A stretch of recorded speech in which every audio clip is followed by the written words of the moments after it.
এই যে এখানে দেখো পাপা, তুমি আজকে কি দুষ্টুমি করেছো সবাইকে বলবো? তুমি আজকে কি দুষ্টুমি করেছো?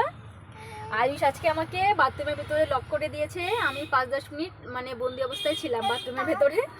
তারপরে সামনের রুমে ব্লেসে থাকে, ওর মা এসে খুলে দিয়েছে।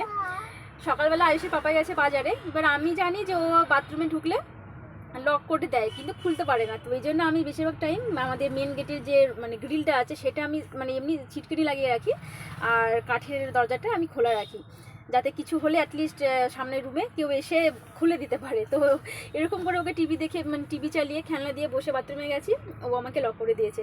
ব্যাস, আমি তো বুঝতে পারছি আমি বন্দি হয়ে গেছি। এবার আমার চিৎকার করছে, এবার কেউ শুনতেও পাচ্ছে না। তারপরে ও দেখছি ঘরের মধ্যে দৌড়াদৌড়ি করছে, একবার ওই ঘর একবার এখানে সেখানে ঘুরছে, মাম্মি পাপ্পা বলে চিৎকার করছে।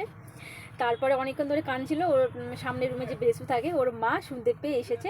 এসে তখন আমি তখন দরজা ধাক্কাচ্ছিলাম, তো মানে শুনতে পেয়ে খুলে দিয়ে গেছে। তো এই হলো ওর মানে ব্যাপার, কী অবস্থা, মানে প্রতিদিনই কেউ না কেউ বাথরুমে ঢুকলেও লক করে দিচ্ছে।